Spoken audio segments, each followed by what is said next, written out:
안녕하십니까. 국방 매거진입니다. 우리 군은 최근 다양한 분야에서 동남아시아 국가와 협력을 확대하고 있습니다. 감염병 대응을 위한 군 의료 협력, 사이버 안보 협력, 아세안이 주관하는 연합훈련 참가 등이 대표적입니다. 아세안 국가들에게 우리 군은 친근함을 넘어서 먼저 선진국에 도달한 롤모델로 거듭나고 있는데요. 우리 국방의 신남방 정책, 자세한 내용 얘기 나눠보겠습니다. 도움 말씀 주실 분 모셨습니다. 국방부 김상진 국제정책관님 나오셨습니다. 안녕하십니까? 안녕하세요. 먼저 이것부터 좀 물어보겠습니다. 대한민국의 새로운 핵심 외교 정책이라고 하면 신남방 정책을 이야기를 하는데요. 네. 아세안 인도 국가들과 폭넓은 협력을 강화한다 이런 것이 핵심일 텐데 네. 지난 얼마 전에 서 국방부 장관이 태국하고 싱가포르를 방문했습니다. 네. 이것이 이런 국방 방산 협력 발전 방안을 논의했는데 네. 신남방 정책하고 어떤 관련이 있나요? 예, 지금 말씀하신 바와 같이 서욱 국방부 장관께서 작년 11월 한 아세안 국방장관 회의에서 한 아세안 국방협력 이행 계획이라는 것을 이제 발표를 했습니다.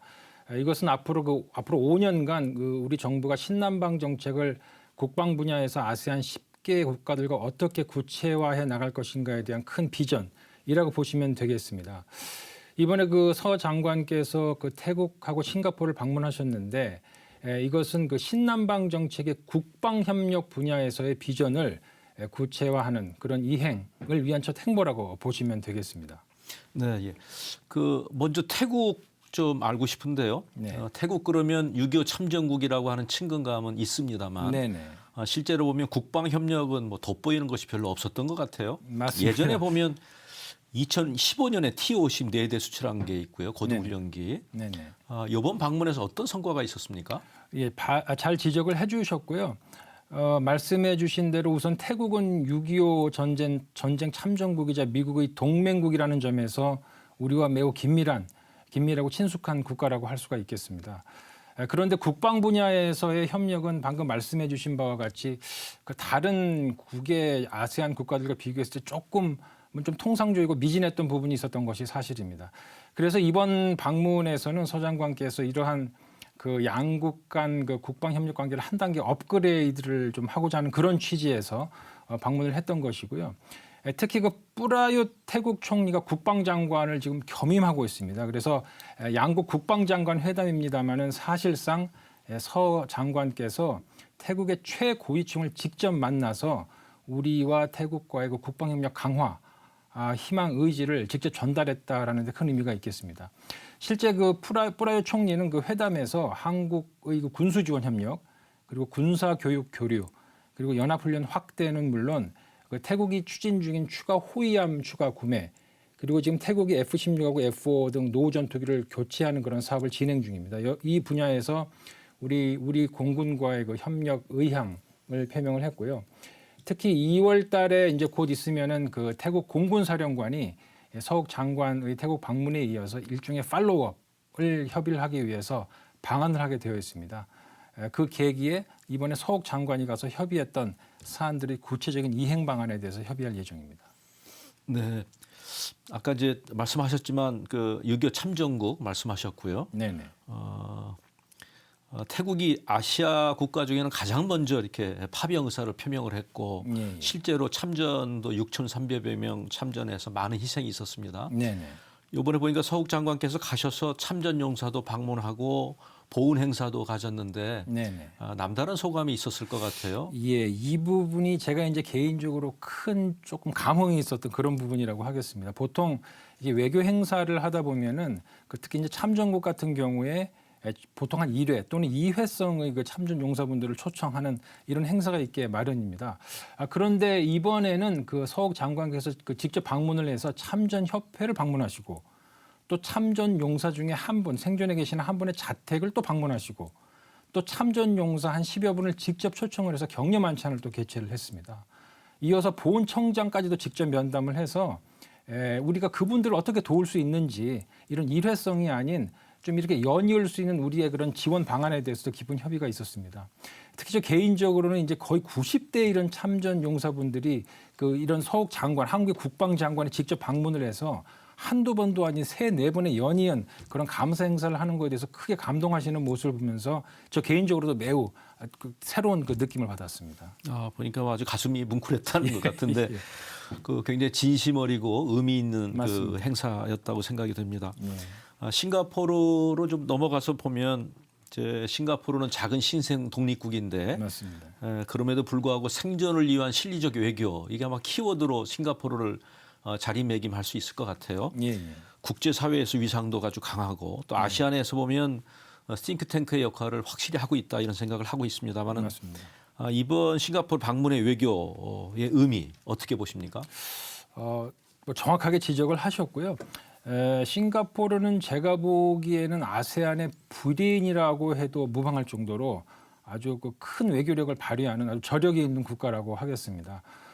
즉 아세안의 주요 국방 외교 현안의 기조를 결정하고 있다고 해도 뭐 과언이 아닌데요. 특히 이제 싱가포르는 우리와 유사하게 미국과 중국의 전략적 경쟁이 심화되는 이런 전략적 환경하에서 자기네 나라가 어떻게 안보를 유지를 하고 또 어떻게 이렇게 생존해 나갈지에 대해서 많은 전략적 고민을 하고 있다는 것을 저희가 체감할 수 있었습니다. 그래서 이번에 서욱 장관께서 싱가포르 국방부 장관과 이러한 전략적 환경에 대해서 고민을 같이 하면서 영내 안보와 관련해서 다양한 주제에 관해서 매우 유익한 협의를 가졌습니다. 물론 싱가포르는 이번 서 장관 방문 계기에 아세안의 주요 위협으로 여기고 있는 테러 대응 문제 그리고 해양 안보 협력 강화를 위한 우리 해군과의 협력 강화 문제 그리고 새로운 비전통 안보 위협인 사이버 대응 문제 등과 관련해서도 우리와 협력을 강력하게 희망을 했고요. 그래서 조만간 저희 국방정책실장이 이번에 서 장관의 싱가포르 방문에 이어서 조만간 싱가포르를 방문해서 장관급에서 논의됐던 사항들에 대한 구체 이행 계획에 대해서 논의할 예정입니다. 예. 말씀 잘 들었습니다. 저희가 지금 태국, 싱가포르 방문 내용도 좀 들어봤고요. 또 네. 얼마 전에 있었던 한미 안보 협의 회의 SCM에서도 아세안 국가들과의 협력 강화 문제가 논의가 됐었고, 네네. 또 한 아세안 국방장관 회의에서도 이런 이야기가 있었는데요. 네네.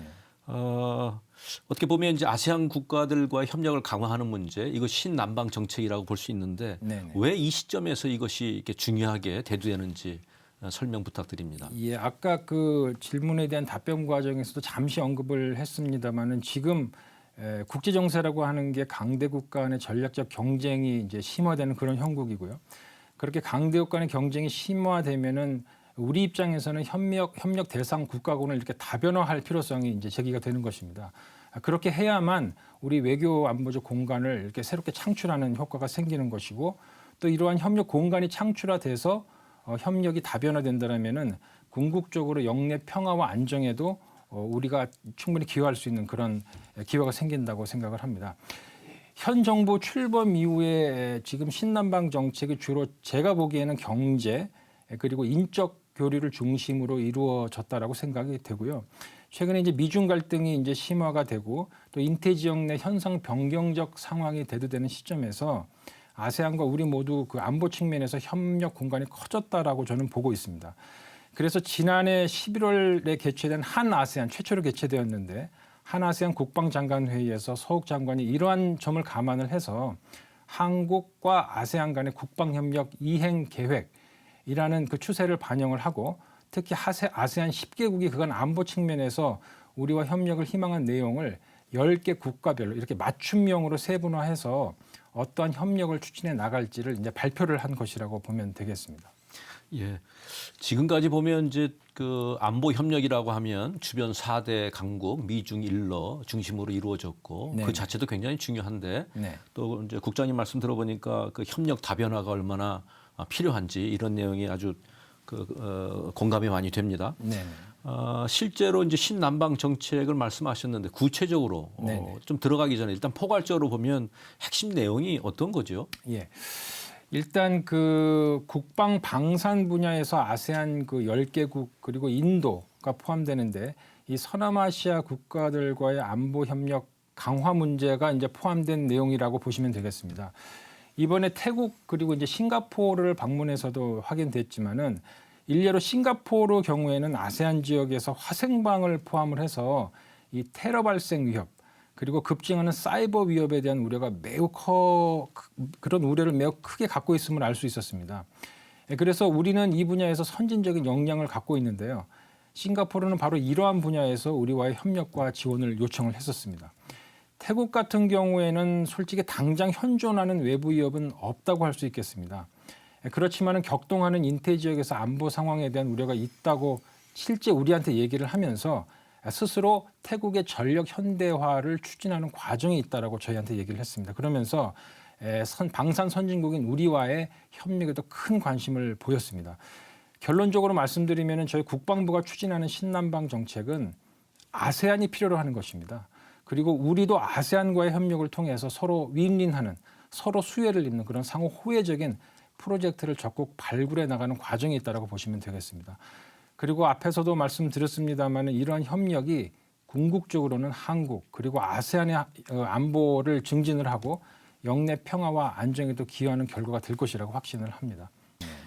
이 신남방 정책의 핵심 가치라고 하면 그 사람 중심의 평화 번영 공동체 이런 이야기가 있습니다. 이제 3P로 얘기하는데 사람 피플이죠. 그다음에 프로스페리티 상생 번영이고 평화 피스인데 이 맞춤형 협력과 이 기본 가치 어떻게 연계가 될 수 있겠습니까? 예, 제가 맨 처음에 이런 3P 지금 말씀하신 얘기를 들었을 때 이게 다소 수사적인 내용이 아닌가, 실체가 없는 내용이 아닌가 이제 그런 생각을 가졌습니다만은 한 아세안 국방 협력을 구체화해 나가는 과정에서 큰 프레임워크, 큰 틀이 필요하다라는 생각을 갖게 됐습니다. 그래서 정부가 추진한 신남방 정책의 3P와 한국과 아세안이 추구하는 그 국방 협력을 좀 매칭을 시켰다라고 보시면 되겠습니다. 그게 이제 맞춤형 협력이라고 이제 할 수 있는데 우리가 이러한 협력을 추진해 나감에 있어서 아까 말씀드린 이제 큰 틀을 3P로 명명을 했고 그러한 큰 틀이 바로 우리 정부가 아세안과의 협력 정신으로 표방한 사람, 상생 번영, 평화, 가치라고 보시면 되겠습니다. 좀 더 구체적으로 말씀드리면은 우리 국방부가 지금 아세안과 국방 협력을 추진해 나가되 이러한 협력의 첫 번째 가치인 사람, 즉 아세안과의 다양한 국방, 군 인적 교류를 통해서 한 아세안 간 상호 이해를 증진해 나간다라는 원칙을 갖고 있습니다. 두 번째 말씀하신 가치가 바로 상생 번영인데 한 아세안 간 국방, 군 간 협력이 일방적인 것이 아닌 양측 모두의 안보 증진에 기여해야 한다라는 그런 원칙과도 상통하는 것입니다. 그리고 세 번째 가치가 아까 말씀드린 평화입니다. 즉 한국과 아세안 간의 국방 협력이 영내 평화 정책에 기여하는 방향으로 이루어져야 한다는 원칙을 저희는 또 갖고 있습니다. 그런 원칙과 방향에 기초해서 또 저희가 이제 상호 호혜적 협력을 강화하고 있는데 몇 가지 분야에서 좀 구체적으로 나눠서 한번 얘기를 해보고 싶습니다. 첫 번째 이제 군 의료 분야 협력일 텐데요. 아시겠지만 코로나19 대응에서 우리 군이 참 여러 가지로 많은 기여를 했습니다. 이러한 것들을 통해서 어떠한 협력을 할 수 있는지요? 네네. 지금 또 이렇게 정확하게 지적을 해주셨는데 이번에 그 태국과 싱가포르를 방문을 하면서 두 국가로부터 요청받은 분야가 바로 이제 군 의료 분야에서 협력이라고 할 수가 있겠습니다. 여러분들 잘 아시다시피 코로나19 팬데믹 상황을 맞아서 백신 수송, 보관, 유통 뭐 이런 문제와 관련해서 우리 군이 지금 엄청난 기여를 하고 있는 게 사실입니다. 이러한 우리 군의 의료 분야 군수 지원 경험과 노하우를 아세안 국가들도 잘 알고 있고 이번에 방문을 해보니까 그런 노하우를 자기들과 좀 공유를 좀 해줬으면 좋겠다라는 요청이 있었습니다. 특히 그 여러 아세안 국가들은 현재 민간보다는 군이 코로나19 대응을 주도하고 있는 게 사실입니다. 그래서 우리 군이 코로나 대응 과정에서 어떻게 기여했는지에 대해 큰 관심을 보였고요. 이러한 노하우를 공유해 준다라면 본인들이 팬데믹을 극복하는 데 큰 도움이 될 것이라는 그런 요청이 있었습니다. 네, 보건 의료 분야에서 많은 그 협력의 가능성이 있을 것 같다는 생각이 듭니다. 두 번째로 좀 의제화될 수 있는 게 지뢰와 불발탄 문제인데요. 뭐 메콩 4개국이라고 하죠. 그게 캄보디아, 라오스, 미얀마, 베트남인데 이 지역에 그 지뢰와 불발탄이 굉장히 많이 있어서 문제로 되고 있습니다. 인도 차이나 전쟁, 내전으로 이렇게 계속 이렇게 누적되어 온 것인데요. 이 부분에 대한 협력이 어떻게 진행이 되고 있습니까? 예, 진행이 되고 있고요. 그 연례적으로 개최되는 그 한국과 아세안 간의 그 국방장관 회담은 물론이고 그 ADMM 플러스라고 해서 아세안 확대 국방장관 회담에서도 이런 지뢰와 불발탄 제거 문제가 주요 이슈 중에 하나입니다.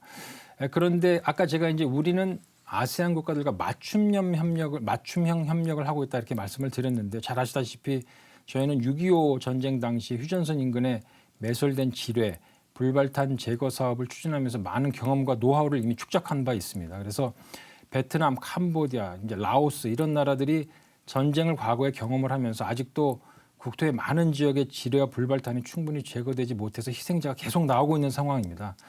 그래서 이들 국가들이 그런 그 다자회의 계기에 우리한테 지뢰 불발탄 제거와 관련된 경험과 노하우를 전수해 주기를 강력히 희망을 하고 있습니다. 그래서 필요하다라면은 지뢰 불발탄 제거에 종사한 우리 군 전문가를 현재 파견하는 방안까지 포함해서 지금 이들 세 개 국가들과 구체적인 협의를 진행하고 있다고 보시면 되겠습니다. 그리고 이제 방산 협력 관련해서도 많은 협력 사항들이 있을 것 같은데요. 네네. 인도네시아하고 뭐 공동 개발하는 이야기가 있습니다. 한국형 전투기죠. KF-21하고 네네. 또 인도네시아 공군용 KF-X라고 할 수 있는 IF-X 사업 네네. 공동 개발한다고 하는데 네네. 어떤 내용입니까? 네. 뭐 이 KF-21 IF-X 사업은 이미 언론에도 많이 공개가 됐기 때문에 이미 뭐 많은 인지도가 있을 것이라고 보고요. 지금 인도네시아와 함께 추진 중인 KF-21 IF-X 사업은 차세대 전투기 공동 개발 사업입니다. 그래서 한국의 의지 그리고 인도네시아 측 관심이 이렇게 융합이 되어서 2010년도에 공동 개발을 하기로 이제 MOU를 체결한 후에 오늘에 이르게 됐습니다. 잘 아시겠지만 무기 체계를 공동 개발한다라는 게 보통 일이 아닙니다. 이것은 양국 간 상호 신뢰 수준이 거의 최상이 아니면은 불가능한 사업이라고 할 수가 있겠는데 이러한 점에서 KF-21 IF-X 사업은 한국과 인도네시아 간의 국방 방산 협력의 미래 발전의 상징이다. 이렇게 말씀드릴 수가 있겠습니다. 이미 언론 보도를 통해서 조금 불거졌습니다만 사실 그간 이 개발 비용 분담 문제와 관련해서 약간의 우여곡절이 있었던 것도 사실입니다. 근데 작년 4월로 기억이 되는데 그때 인도네시아 프라보 인도네시아 국방장관이 직접 방한을 했을 때 양국 회담에서 이 문제에 대해서 밀도 있는 협의가 있었고요. 그래서 약간의 난관이 있었지만 이것을 잘 극복해 나가기로 합의를 한 이후에 지금까지는 순조롭게 사업이 잘 진척되고 있다고 이렇게 말씀드릴 수 있겠습니다. 네. 말씀하신 대로 무기 체계 공동 개발은 매우 이례적인데 상당한 진전이라고 생각이 됩니다. 네. 지난해 방산 수출액이 5조 원을 넘겼습니다. 그래서 이제 방산 수출액이 수입액보다 이제 넘어가는 그런 추세에 있다 이런 이제 분석도 나오고 있는데 아세안 국가들이 우리 무기 체계에 어떤 관심이 많이 있습니까? 예, 사실입니다. 제가 이번에 장관을 모시고 태국, 싱가포르 그리고 과거에도 이렇게 아세안 국가들을 방문한 경험에 따르면은 아세안 국가들별로 저희 국가와 그 방산 협력을 하고자 하는 의지가 매우 강합니다. 그런데 아세안 국가들은 국가별로 국방력 그리고 국방 기술 수준이 다 상이하기 때문에 그리고 또 현존하는 위협도 다 다릅니다. 그리고 종교도 다르고 처한 그 상황이 다르기 때문에 우리와 방산 협력 수위와 수준이 모두 같다라고 볼 수는 없겠습니다. 이렇게 다르기 때문에 앞에서도 말씀드린 바와 같이 아세안 국가들의 방산 협력 수준을 개별적으로 저희가 고려를 해서 맞춤형 협력을 추진하고자 하는 것입니다. 제가 보기에 아세안 국가들이 우리와의 방산 협력에 큰 관심을 보이는 이유 중에 하나가 우리의 방산 기술이 이미 선진국 수준에 이제 도달을 했고요. 특히 우리는 여기에 더해서 가성비 측면에서도 다른 나라에 비해서 매우 유리하다라는 점입니다. 특히 우리의 그 방산 협력 그런 패턴을 보시면은 소위 그 바이어 셀러 이런 그 일방적인 관계가 아니고 우리는 공동 연구 개발을 같이 하자. 그리고 생산, 마케팅, 또 나아가서 후속 군수 지원, 또 교육까지 포괄하는 일종의 패키지, 방산 협력을 추진하는 체제를 구축을 하고 있기 때문에 이 부분에서 아세안 국가들의 호소하는 그런 정도가 매우 크다고 할 수가 있겠습니다. 예, 그 방산 협력을 단지 무기를 팔고 사고 뭐 이런 데서 끝나는 것이 아니고 공동 연구 개발하고 생산 마케팅 같이 하고 후속 군수 지원 뭐 이런 문제들을 뭐 교육까지 포괄해서요. 말씀하셨는데 이런 것들 연계해서 추진하면 어떤 그 효과가 있습니까? 예. 이 부분은 뭐 분석가들마다 이제 평가가 다를 수 있겠는데 제 개인적인 소견을 말씀드리면은 아세안 국가들과 이렇게 방산력이 증대된다라는 사실 자체가 우리 방산 제품의 경쟁력을 높이고 이미지를 이렇게 제고하는 그런 측면으로 이어질 겁니다. 물론 기존의 경제 인적 교류 분야를 넘어서서 안보 그리고 국방 분야에서 아세안 국가들과 이렇게 신뢰 관계를 구축해서 상호 호혜적인 협력 파트너로 성장한다라는 것은 우리의 신남방 정책을 국방 분야에서 한 단계 업그레이드 시키는 그런 효과도 있을 수가 있습니다. 또 우리의 그 지원을 받아서 아세안 국가들이 안보 능력, 특히 해양 안보 능력을 키운다라면은 군 작전 측면에서 우리와의 상호 운용성도 강화할 수 있을 것입니다. 그리고 중장기적으로는 아세안 국가들이 해양 안보 능력이 강화가 되면 영내 평화, 안정에도 이바지할 수 있을 것이라고 저는 확신을 합니다. 네. 지금까지 방산 협력 관련해서 이제 말씀을 나눴습니다만 마지막으로 이제 맞춤형 협력 좀 얘기할 때 연합 훈련 굉장히 중요할 텐데요. 연합 훈련의 의미, 내용 뭐 좀 말씀해 주시겠습니까? 네네. 그 무역 의존도가 높은 우리나라와 같은 국가는 국제 공역에서 규칙에 기반을 둔 질서가 유지가 되고 확보되는 게 무엇보다 우리 국익에도 중요합니다. 그런데 이러한 그 인식은 아세안 국가들 그리고 이제 인도, 우리 이제 신남방 정책의 대상 국가들인데요. 거의 같은 이해도를 갖고 있다고 보시면 되겠습니다. 특히 인도 태평양 지역에서 해상 교통로의 그런 자유 항행을 확보한다라는 의미는 우리 국익에도 매우 중요하고 우리뿐만 아니라 인도 그리고 동남아 국가들에게도 매우 중요합니다. 우리가 아세안 그리고 인도가 참여하는 다양한 연합 훈련에 대해서 이렇게 참여도를 높이겠다라고 지금 계속 얘기를 하고 있는데요. 아까 말씀드린 대로 이러한 연합 훈련은 바로 이들 국가들과의 상호 운용성을 높이게 되는 것이고 이렇게 상호 운용성이 높아지면은 아세안 국가들의 해양 안보 능력을 키우는 데도 이제 일조를 하는 그런 결과로 이어지게 되고 아까 말씀드린 요즘에 화두가 되고 있는 인태 지역에서의 규칙에 기반을 둔 국제 질서를 구축해 나간다라는 우리의 그 대외 안보 기조에도 충실하게 이바지하는 그런 결과로 이어지게 되겠습니다. 또한 이들 국가와의 연합훈련의 주요 목적 중 하나가 바로 인도적 위기가 발생했을 때 그리고 대테러, 대응 능력에 대한 대비 훈련도 병행하는 측면이 있습니다. 한국이 앞으로 이러한 다목적화에 실행되는 태국 주도의 코브라 골드 훈련 그리고 인도네시아가 주도하는 코모도 훈련이라는 게 있고요. 이런 기존 훈련에 계속 참여해 나갈 것이고요. 특히 올해에는 새롭게 필리핀이 주관하는 카만닥 훈련이라는 것이 있는데 거기에 저희가 해병대 인력을 파견하고자 합니다. 그리고 또 인도가 주관하는 밀란 훈련이라는 게 있는데 거기에도 저희가 수상함 한 척 그리고 해군 병력을 파견을 해서 점차적으로 연합훈련에 대한 참여도를 높여서 영내 평화와 안정에 저희가 기여하고자 하는 그런 노력을 계속 증진해 나갈 것입니다. 국장님 말씀 들어보니까 신남방 정책의 그림이 그려집니다.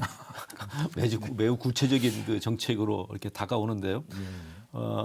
보건의료에 대한 협력, 또 지뢰 불발탄 제거, 비전통적 위협에 대한 대응, 또 방산 협력, 연합훈련 뭐 여러 가지 말씀하셨는데 이렇게 보면 대한민국이 갖고 있는 장점이 굉장히 많은 것 같아요. 네네. 그래서 소위 말하면 이른바 이제 블루 오션인 거죠. 이런 아주 강점이 될 수 있는 전략이 될 것 같은데 네네. 외교 안보를 포함한 포괄적 협력을 주도하는 블루 오션으로서의 국방 협력 어떻게 보시는지요? 네. 블루 오션이라는 말은 솔직히 제가 이렇게 썼던 말인데요. 이게 조금 저는 그 앞으로의 잠재성, 기대치가 높다라는 측면에서 이제 사용했던 얘기라고 보시면 되겠습니다. 잘 아시겠지만 이제 아세안이라는 나라의 역사를 보시면은 저희와 유사한 역사를 또 공유를 하고 있고 또 일단 무엇보다도 정서적으로 유사성을 가지고 있다라는 점을 저는 강조를 하고 싶습니다. 그리고 국방 안보 분야는 미국, 중국, 일본 등 다른 선진국에 비해서 상대적으로 저희를 우리 대한민국을 아주 편안한 협력 대상이라고 보고 있는 경향이 매우 높습니다. 그리고 경제 투자 분야를 보시면은 솔직히 이미 다른 아세안 국가들을 보면 이미 많은 선진국들이 이미 선점을 한 형태로 많이 진출해 있는 것이 사실입니다. 그런데 국방 분야, 바로 이 국방 분야를 보시면은 아까 제가 쭉 설명드린 대로 상대적으로 우리가 강점을 가질 수 있는 틈새가 반드시 있다라고 볼 수가 있겠습니다. 또한 아세안 국가들은 아까 말씀드린 군의 위상이 상대적으로 높습니다. 그래서 이들 국가와 국방 협력을 추진할 경우에 저희가 협력의 수위나 속도가 우리의 의지 여하에 따라서 큰 차이가 날 수 있다는 차별화되는 그런 장점이 있습니다. 그런 측면에서 이번에 서 장관이 이런 점에 착안을 해서 아세안 국가들과의 국방 협력을 블루오션으로 여기고 아세안 국가들과의 협력에 매진하겠다는 그런 의지를 천명한 것이라고 보시면 되겠습니다. 지금까지 국방부 김상진 국제정치학관과 함께 말씀 나눠봤습니다. 자세한 말씀 감사합니다. 감사합니다. 이처럼 한 아세안 국방협력 계획에는 우리 정부의 신남방 정책의 비전이 담겨 있습니다. 아세안 각국이 원하는 바가 무엇인지에 초점을 둔 맞춤형 계획으로 발전하고 있는데요. 앞으로 아세안 국가들과의 외교에서 국방협력이 이른바 블루오션으로 자리매김할 것을 기대해 보겠습니다. 국방 매거진 여기까지 듣겠습니다. 시청해 주신 여러분 감사합니다.